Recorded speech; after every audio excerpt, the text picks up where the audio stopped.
হ্যাঁ, welcome to my channel. আশা করছি আপনারা সবাই খুব ভালো আছেন। আমিও খুব ভালো আছি। আজকের হলো মহা পঞ্চমী। তো আজকের আমার ডিউটি ছিল। সেই কারণে সকাল, সকাল বেরিয়ে পড়েছিলাম। যেহেতু আমার ডিউটি দুটো থেকে, তো আমাকে এখান থেকে বেরোতে হবে। এখানে আমাদের ট্রেন আছে। যেহেতু আমার ট্রেন পথটা ইজি, সেই কারণে আমাকে এখান থেকে 8:30 ট্রেনটা ধরতে হবে। কারণ না হলে আমি ঠিক টাইম মতো পৌঁছতে পারবো না। তো আমি স্টেশনে চলে এসেছি। আজকের মহাপঞ্চমী হয়তো অনেকেই ঠাকুর দেখতে যাবে। বাট যেহেতু ডিউটি আছে আমাকে ডিউটি যেতে হবে, কারণ অল্টারনেট করে সবাইকেই ছুটি দেওয়া হবে। তো আমি এদিকে বেরিয়ে পড়েছিলাম। ট্রেনটা আসতে একটু কিছুক্ষণ সময় ছিল, তো আমি স্টেশনে বসেছিলাম আর ওয়েট করছিলাম কখন ট্রেনটা আসবে। আস্তে আস্তে ট্রেনটা ঢুকে গেছিলো, আমি ট্রেনে উঠে গেছিলাম। আর ট্রেনটা আজকে অনেকটাই ফাঁকা ছিল। কিছুটা যাওয়ার পরেও ট্রেনটা অনেকটাই ফাঁকা ছিল, ততটা ভিড় ছিল না।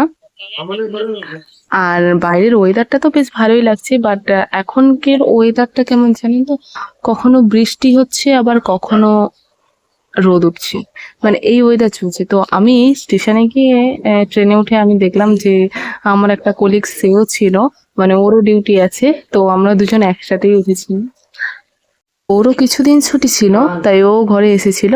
তো দুজনের একসাথে দেখা হয়ে গেল, তো আমরা দুজন একসাথে যাচ্ছিলাম। আর ট্রেনটা অনেকটাই ফাঁকা ছিল, মানুষ তো অনেকে তো শুয়ে শুয়ে যাচ্ছিল, যেহেতু ট্রেনটা আমাদের ট্রেনটা বিশেষ করে ফাঁকা যায় না। তো এতটাই ফাঁকা ছিল যে মানুষ শুয়ে শুয়ে বসে, মানে এই ইচ্ছে মতো মানে কমফোর্টেবল ভাবে বসে যাচ্ছিল। আর বাইরের ওয়েদারটাও বেশ ভালো ছিল। তো ট্রেনটা আস্তে আস্তে যাচ্ছিল। সত্যি বলতে মাঝে মধ্যে মনে হয় ট্রেনটা যদি এরকম ফাঁকা যেত কতই না ভালো হতো। বাট কিছুটা যাওয়ার পরে ট্রেনটা আস্তে আস্তে ভিড় বাড়তে শুরু করলো। আর আমাদের এই ট্রেনটা লক্ষ্মীকান্তপুরে এসে এটা কিছুক্ষণ দাঁড়ায়, মানে 10-15 মিনিট মতো দাঁড়ায়। তো ওখানেই সব টিটি উঠেছিল, মানে অনেকগুলো টিটি উঠেছিল। মানে এখন আরো পুজোর সময় প্রচুর টিটি উঠেছে, প্রচুর।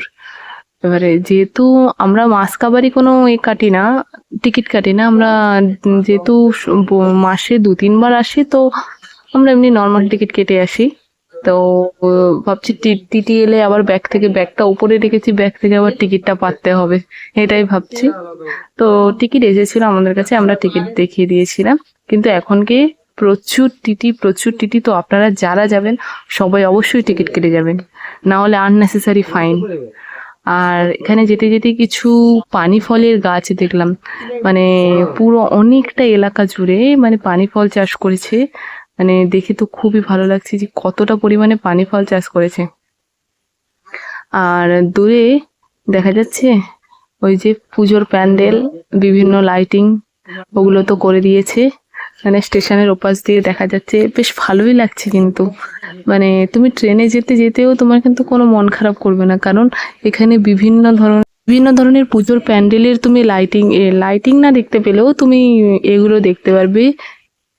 বিভিন্ন এগুলো দেখতে হবে, ওটা দেখেই ভালো লাগবে। তো এখানে এসে আমাদের ট্রেন চেঞ্জ করতে হবে, যেহেতু বজবজ লাইনে যেতে হবে। তো বজবজ লাইনটা একটু উল্টো সাইড হয়ে যায়, সেই কারণে আমাদের বালিগঞ্জে এসে আমরা প্রত্যেকবারে ট্রেন চেঞ্জ করি। তো দেখতে দেখতে আমরা পৌঁছে গিয়েছিলাম।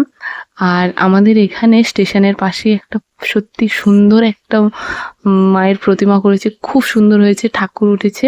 মানে দেখে তো খুবই ভালো লাগছে। আর অনেকে তো দেখছিলাম দিনের বেলাতেই অনেকে ঠাকুর দেখতে গিয়েছিল। আর এখানের উপরের যেই এটা করেছে ওটাও খুব সুন্দর। আর সত্যি মাকে দেখে তো সত্যি খুব সুন্দর লাগছে। তো যেহেতু আমরা এখান দিয়ে যাচ্ছিলাম, তো আমার ফ্রেন্ডটা বলে যে চল আমরা এখান থেকে ঠাকুরগুলো দেখে যাই। তো ওখানে একটা প্যান্ডেল ছিল, এবারে সামনের দিকে আর একটা প্যান্ডেল আছে, আমরা ওটাও দেখবো। ওটা তখনও সাজাচ্ছে, মানে ওরা সবকিছু সাজিয়ে রেডি করছে, চারিদিকে আলপনা দিচ্ছে, খুব সুন্দর করে ওরা সাজাচ্ছে, দেখতেও বেশ ভালো লাগছে। আর দেখো মায়ের মুখটা কত সুন্দর লাগছে। এবারে যেহেতু আমাদের স্টেশন থেকে বেরিয়ে আমাদের কিছুটা হাঁটলেই আমাদের এই দুটো মন্দির পাশাপাশি পড়ে, মানে এটা একটু আগে আর এটা একটু পিছনে, এরকমই ব্যাপার।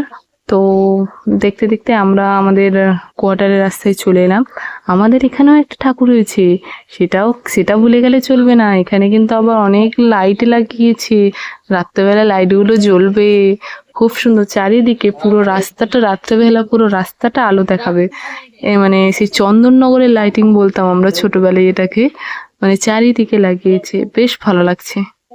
তো আর বিভিন্ন সিনসিনারি লাইটিং লাগিয়েছে এখানে, মা দুর্গার, তারপরে বিভিন্ন বিভিন্ন লাইটিং লাগিয়েছে। তো দূর থেকে দেখা যাচ্ছে আমাদের প্যান্ডেলটা, বাট আমাদের প্যান্ডেলটার এ করা হয়নি এখনো পর্যন্ত, ঠাকুর আনা হয়েছে বাট ওরা এখনো ঠাকুরটাকে সেইভাবে সাজায়নি বলে ওরা একটু প্যান্ডেলটাকে ঢেকে রেখেছিল, ঠাকুরের মণ্ডপটাকে। তো আমরা ভেবেছিলাম ঠিক আছে পরে দেখবো, কারণ যেহেতু ওটা ঢাকা ছিল। তো আস্তে আস্তে আমরা আমাদের রুমের দিকে যাচ্ছিলাম। সো টাটা, বাই বাই, ভালো থাকবেন।